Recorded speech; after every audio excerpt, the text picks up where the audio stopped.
Hey, podcast friends. This is Dr. Steve Hewlett with the podcast, Simple Healthy Choices for Weight Loss, where every week we help people who have realized that as their health has been declining over the years, the number of medications they are being prescribed is increasing. We want to help you reverse this health path so you can live the vibrant, pain-free, and hopefully medication-free life you deserve to live. If you'd like even more information on this topic, you can go to Amazon or Audible and pick up my book, Your Plate is Your Fate. And if you think my book helps you on your new health path, please tell your friends and leave a review where you purchased it. Welcome back, my podcast friends. And in this episode, just like the title says, I want to explain to you exactly what causes obesity. And it's really kind of weird that I have to do this, but I totally understand it because there are two totally different thoughts on what causes obesity. You have the side of the drug companies and the food companies that are trying to tell everybody that fat is what makes you fat and carbohydrates are good and should be the base of all your nutrition. And that goes totally against the other side, that is all the nutrition science, all the nutrition physicians, pharmacists, nurses, dietitians, all the people in the healthcare field that actually know what nutrition is all about and what your body is all about and what your body needs as nutrients to keep it growing, healing, thriving, and surviving. And it's horrible that we have to do this, but we do. Because without a doubt, the drug companies and food companies make lots and lots of money off of you eating carbohydrates, getting fat, and getting sick, okay? I want to stop people from doing that. And so I'm going to try to explain this in as simple as terms as I can, but I really, really hope that you understand this by the end of this podcast. The first thing you need to know is our body loves homeostasis, which means it wants everything to stay really, really close to the same. It knows exactly what it needs to function the best. So like even your body temperature, most people's bodies run right around 98.6 degrees Fahrenheit, 37 degrees Celsius. Okay. And your body, it's not going to fluctuate up or down much from that. It has lots of mechanisms to keep that temperature in that range. It also has a regular pH of the blood, and that's 7.35 to 7.45. And again, it has lots of mechanisms to keep that in that range. It has a specific sodium level of 135 to 145. It has a potassium level of around 3.6 to 5.2, a calcium level of 8.5 to 10.2.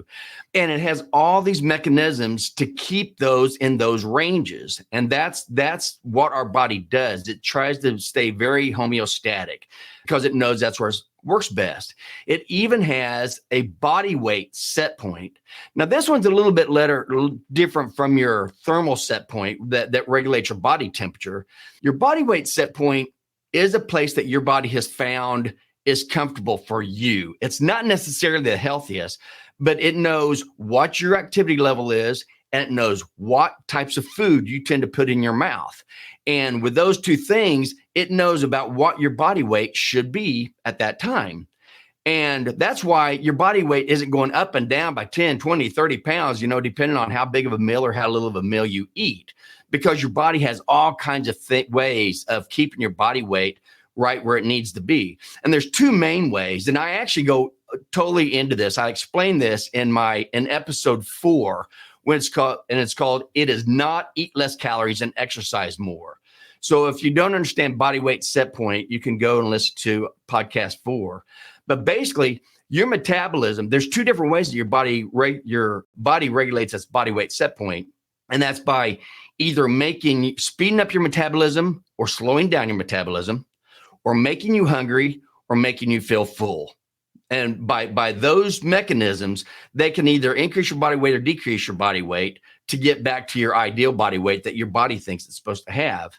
So there's different ways that it does this. And one way it does it is, like I said, if you are above what your body weight set point is, your body is going to do two things. It's going to make you where you're not hungry because it wants to get your body weight back down to where it was, or it's going to make you speed up your metabolism so it can get your body weight back down. Now, the opposite, if you're trying to lose weight and you start losing weight and your body's like, whoa, whoa, whoa, you're getting down below the body weight set point that you've set for yourself, over the last several years. And so if your body weight starts going down, it does the opposite. It's going to make you very hungry because it wants you to speed up because it wants to get your body weight up, or it's going to slow down your metabolism because it's trying to get your body weight back up.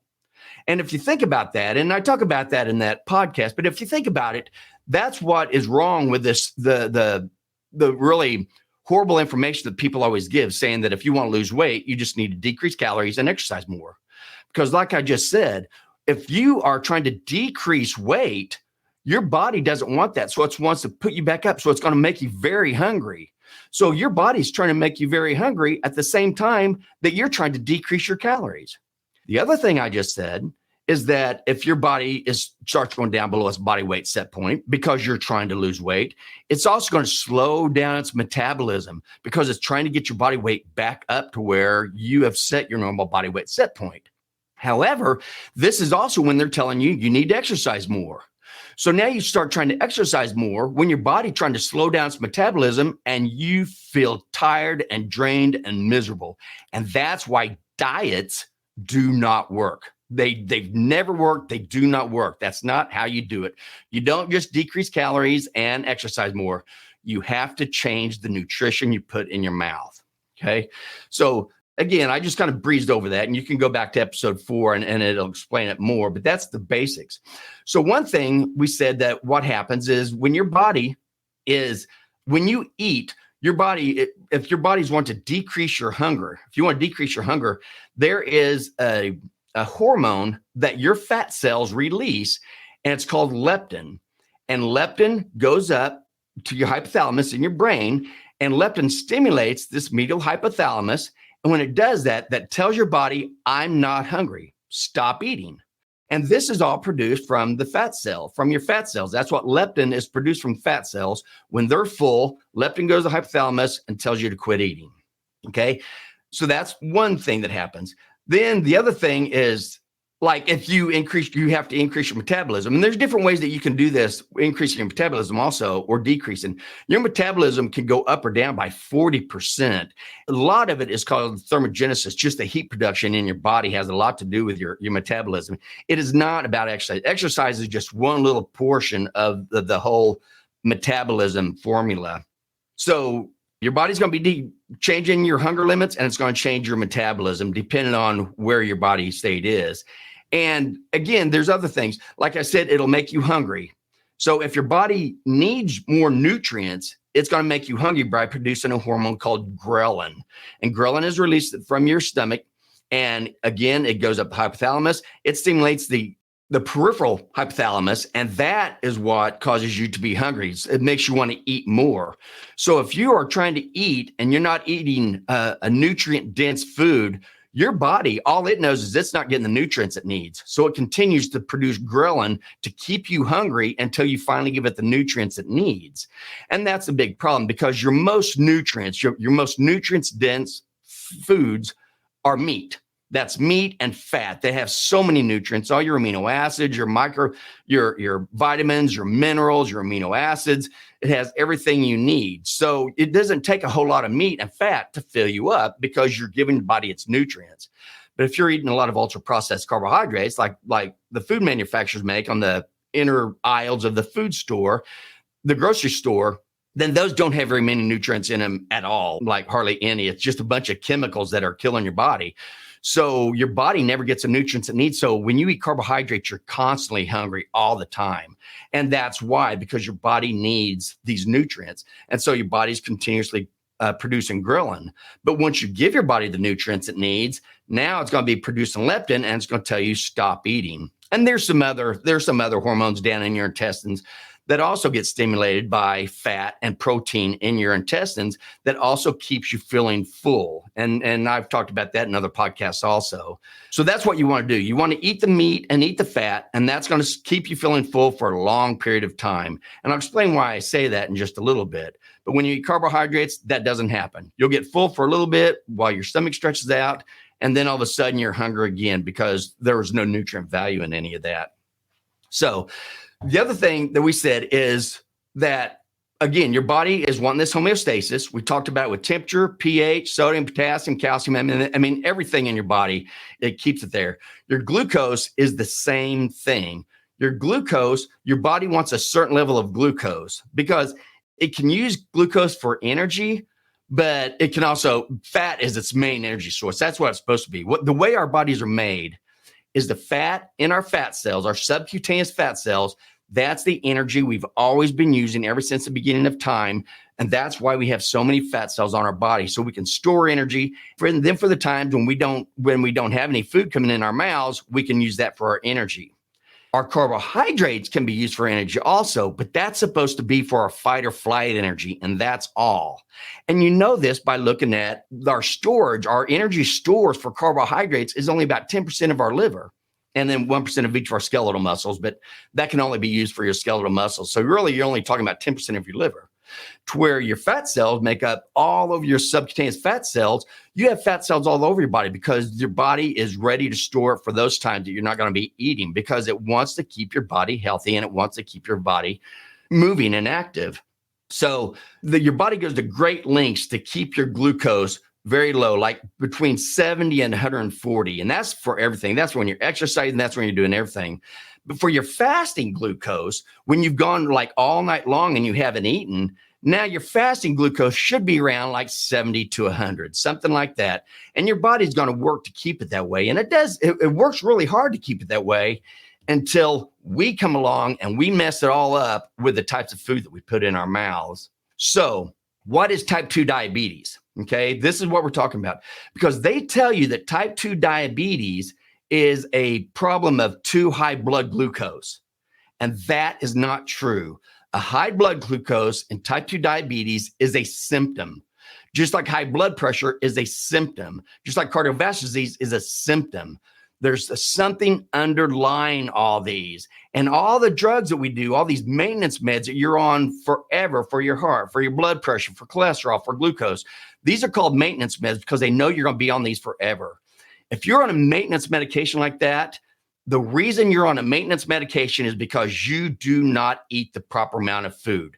Chances are that's the reason, because that's the most common reason. You are eating the types of food that are making your organs sick, making you sick, and you're staying away from the healthy nutrients. And that's what I want to kind of explain to you here. So the reason you have a high blood glucose is because you have insulin resistance. That is what type 2 diabetes is. It's when all your cells have become resistant to insulin, so insulin can no longer put sugar and fat into them. So now it has to start storing all this stuff around your organs. Okay. So just like we talked about, remember, I just now talked about leptin. Leptin is the hormone that it's called a satiety hormone. When you eat and your fat cells get stuffed, it releases leptin. Leptin goes to the medial hypothalamus and says, okay, stop eating. I'm not hungry anymore. However, they found that when you eat over and over and over, you're constantly filling your fat cells. You're getting too much leptin. You're getting that released. And what happens is that leptin goes up to the medial hypothalamus. And now the medial hypothalamus is saying, whoa, I'm getting way too much leptin. I don't want this anymore. And so it becomes leptin resistant. So now one of the mechanisms that your body has is telling you that you're full. Now you've just ruined it because you're making so much fat cells, so much fat that you're getting leptin resistance. And the hormone that tells you that you're full, now it no longer works. Okay, that's leptin resistance because of too much leptin. Then you also have, if you remember back, and I talked about this in episode 10 called Why Are We Addicted to Sugar? And this is with the nucleus accumbens. That is the pleasure center in your brain. And just like when you see it with cocaine, the same thing happens with sugar or anything else. If you continuously stimulate nucleus accumbens, like with cocaine or with sugar, at first it takes just a little bit to stimulate that pleasure feeling, but eventually it starts getting resistance in the nucleus accumbens. So it takes more and more cocaine, more and more sugar, whatever your addiction is. It takes more and more of that to get that same feeling because you're getting resistance in the nucleus accumbens. That's how our bodies work. Okay. So if the nucleus accumbens is getting too much pleasure from something like sugar, it becomes resistant and it takes more and more sugar to get the feeling. If it gets too much, if your medial hypothalamus gets too much leptin, it becomes leptin resistant. It's the same thing with insulin. When you have too much insulin, your body becomes insulin resistant. It can't pull all this sugar into your body. So what makes insulin resistance? What causes insulin resistance is eating too many carbs constantly. And so you're constantly producing insulin over and over and over. And we never were supposed to do this. This just happened since our dietary guidelines came out in 77, maybe a little bit before that, but it really got worse in 77 when our dietary guidelines came out. But before that, way before that, we didn't eat a lot of carbs. So we didn't have a lot of insulin. We didn't have all these issues. We didn't have all these disease states that we're dealing with right now because they're all caused from the same thing. Too much carbohydrates causes too much insulin, too high of insulin, and that causes insulin resistance. Okay. So that's what we're fighting against. It's not high blood sugar, it's high insulin. So what you need to be thinking about when you eat is when you look at something on your fork, you say, or your spoon, say, is this going to raise my insulin levels? So what happens when you eat? We're just going to take a carbohydrate and just take it through your body. What happens when you eat a carbohydrate? So the first thing, again, your body does not want high blood glucose. And every single carbohydrate has a basic building block of glucose. So all protein gets broken down to its basic building block of amino acids.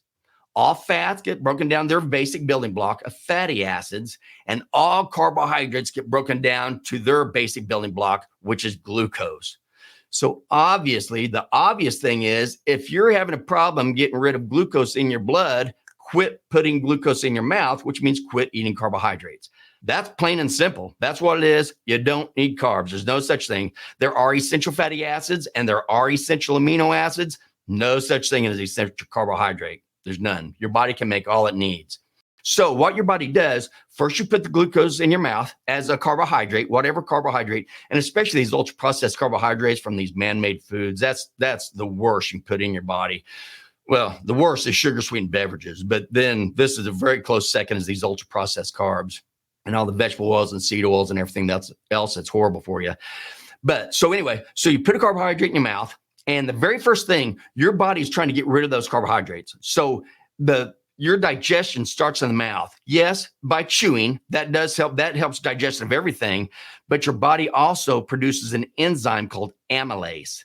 And amylase breaks down carbohydrates into glucose. Just like protease breaks down proteins into amino acids, and lipase breaks down fat or lipids into fatty acids. Those are excreted from the pancreas into the intestines. The amylase, you get some from the pancreas also with the other two, but you also have the amylase in your saliva. So you're automatically starting to break down these carbohydrates into sugar. And that's why if you've ever did that experiment back in grade school where you put a piece of bread or a cracker on your tongue and let it sit there for a while, it'll turn into sugar. So that's amylase. So you're starting to break it down there.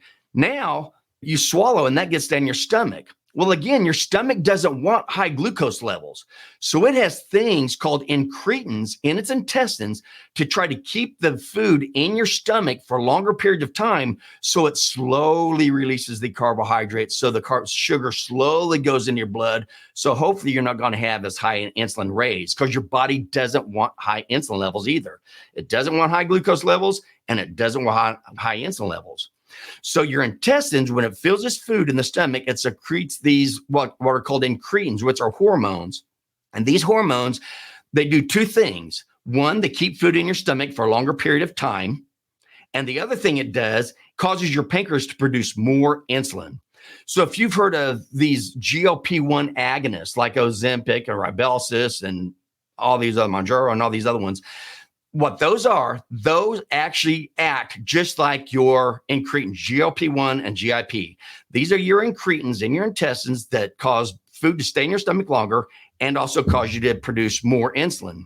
Now, there's a huge problem with this because what they're telling people is that by giving them this medication, we're going to make it where you feel full longer, so you're not going to eat as well. Okay. And if you don't eat as much, or if it takes longer for the food to come out of your stomach, one, you won't eat as much, but the other is they say that that's going to decrease your blood glucose.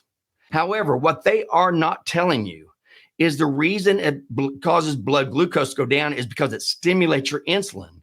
And remember what I said first, type 2 diabetes is not a disease of too high blood glucose.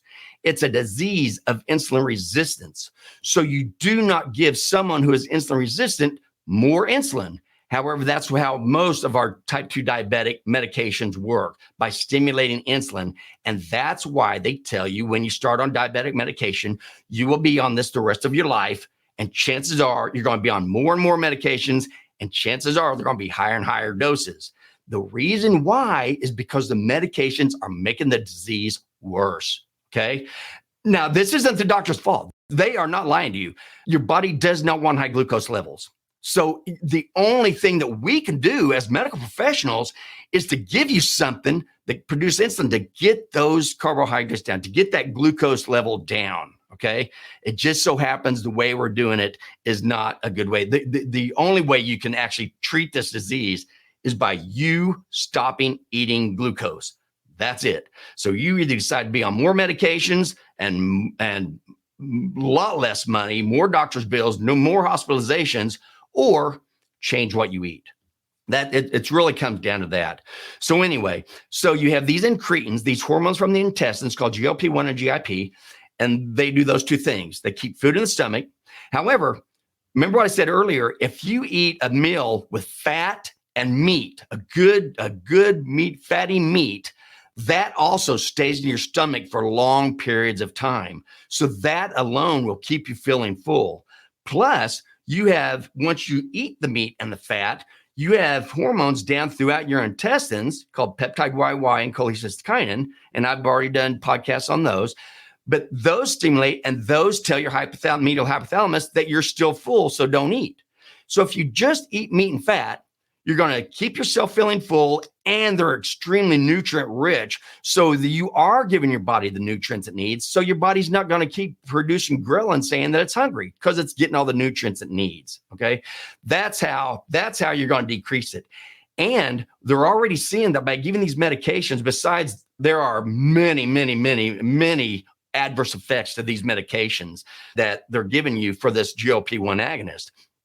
However, one of the big ones that they're seeing right now post-marketing is actual gastric paresis, which means the stomach actually becomes paralyzed and people are getting extremely nauseated, they're vomiting, it's causing all kinds of issues. And besides this, now these drugs are also stimulating insulin. So again, it's also making type 2 diabetes worse. However, the patients don't see this. The patients, what they see is they're like, you're right. I've been put on this and I'm not hungry. So I'm not eating as much and my weight's coming down. That's great. And my A1C is down. That's great because my sugar's down. So some of these patients are really loving this because they don't realize that it's making them worse. It's actually, making them worse because it's doing, just like I said, it's inappropriately causing the stomach to become paralyzed, and it's stimulating insulin to where if you eat meat, you're going to also not be hungry, but you're not going to stimulate the insulin. So eating meat and fat does everything Ozempic does, only much better because there's no adverse effects. There's none. So you can eat a good meat and fat and do everything you're doing with the Ozempic and save you a lot of money and a lot of hospitalizations, doctor bills, a lot of organ failures, and death. So just be aware of that. Just because your weight's coming down, that's not going to last. It will be coming back up. And just because your A1C is down, that's not going to last. It's going to be coming back up because they're doing it by increasing your insulin levels. And that's what you don't want to do. And again, I talked about this in my episode 14 called What's Up with This New Weight Loss Medication we keep hearing about. So you can go back to episode 14 if you want to learn more about that. But besides this, again, remember, your body doesn't want high glucose, but it also doesn't want a high insulin level.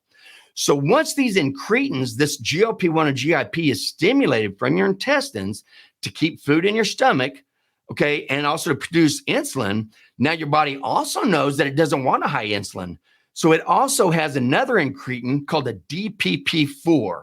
And this DPP-4, what it does is it metabolizes the GLP-1 and the GIP. It gets rid of it so the insulin levels can come back down, okay? So that's what it's doing. So your body actually produces a hormone to counteract the first hormone that's secreted because it knows that the GLP-1 are producing insulin and it doesn't want the insulin, so it metabolizes so the insulin level will come down. However, we also have medications that will block DPP4 to help keep your insulin levels high, which is exact wrong thing we're doing because, again, now we're taking insulin resistance and we're producing more insulin. So we're going to make the insulin resistance worse. So we're actually making your future self is going to be much worse by being on these medications. Trust me. So that's kind of how the body does it. That's how the body kind of regulates its glucose and its satiety and its insulin off from that. But the other thing you have to remember, when you produce insulin, when your body's producing insulin, you are not making glucose just disappear. It's not like a magic thing. Oh, good. Now just dissolve the insulin or dissolve all the glucose and it's gone. What insulin does, it does a couple different things. One, once you eat carbohydrates, which gets broken into glucose, now you're putting all this glucose into your blood. And so your body's like, okay, I got to get this glucose out of my blood. So it produces insulin. Insulin, first thing it does is it's going to go through and it might push it into some of your cells so you can have some energy, but chances are it's not going to be able to push it into your cells very much, especially if you're already insulin resistant. But it tries to push some of them into your cells. Then you also, like I said, you have glycogen stores. Glycogen is like a glucose brick. That's the storage form of glucose. 10% of your liver and 1% of each of your skeletal muscle is made up of glycogen, the storage. However, when you eat carbohydrates constantly, like most people do, your glycogen stores are already full. Your cells are full, your glycogen stores are full.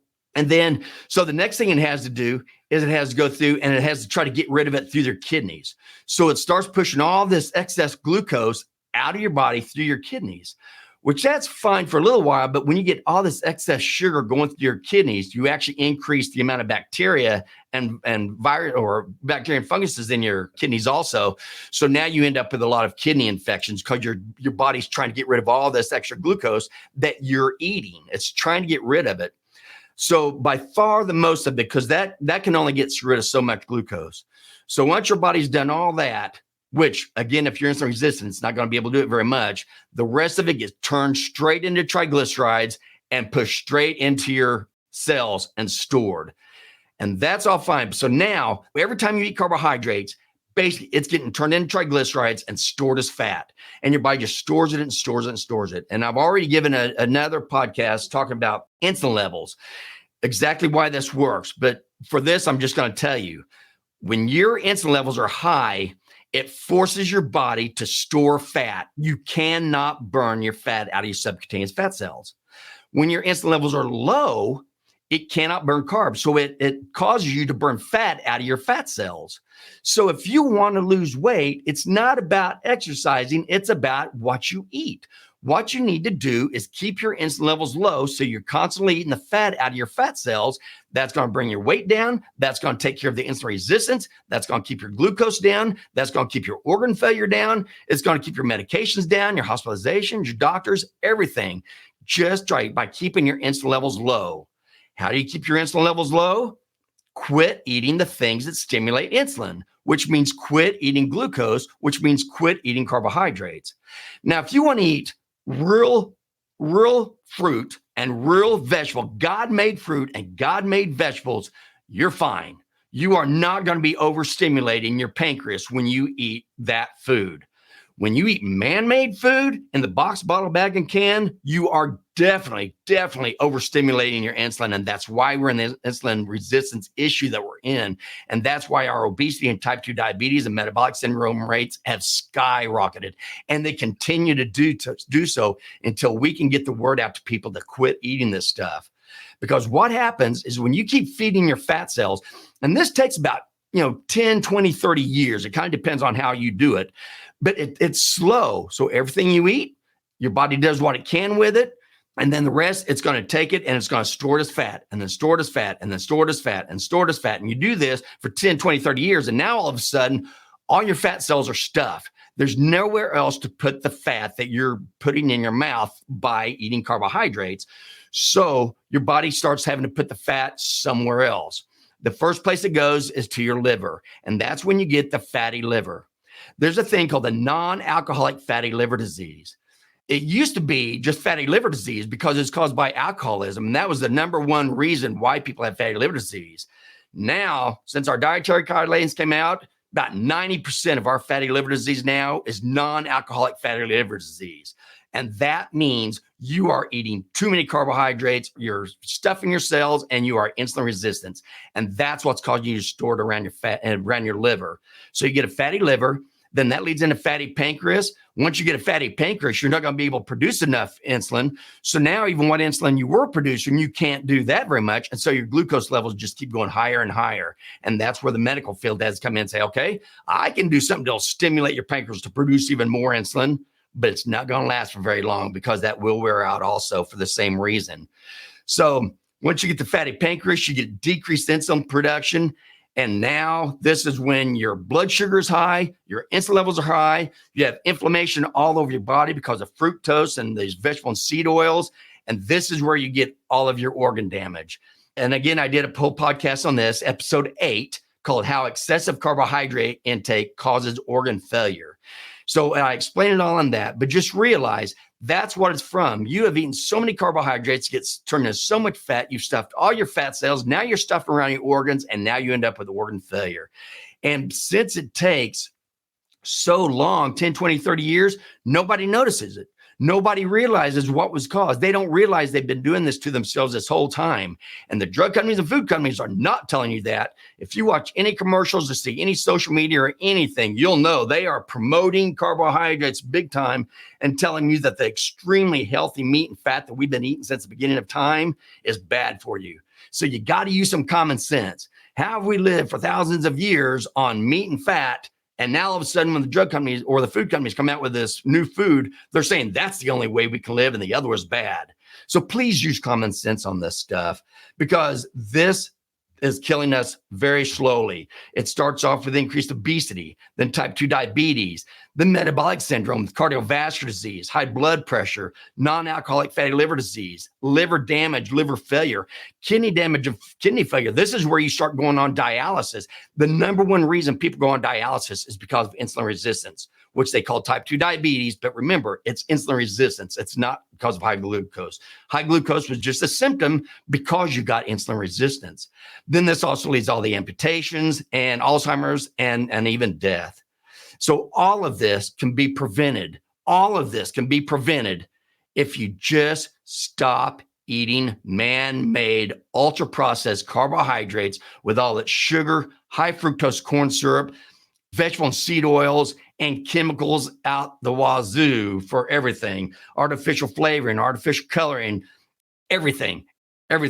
Your artificial sweeteners. These are just chemicals. There's no nutrient value whatsoever. They're chemicals that are tearing up our body. They're causing inflammation. And then you're putting all these carbohydrates, get turned into sugar, gets turned into fat, and that gets turned into all the organ failure and diseases.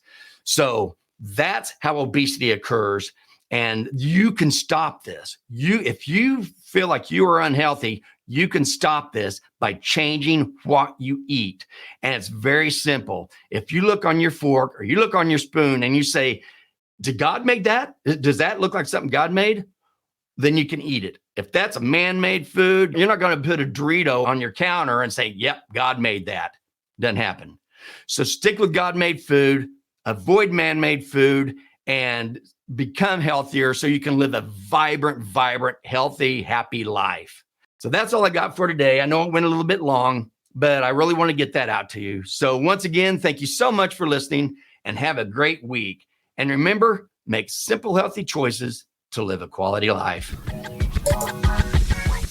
If you enjoyed this podcast, please hit the subscribe button below and be sure to tell someone else who may want to change their health path as well.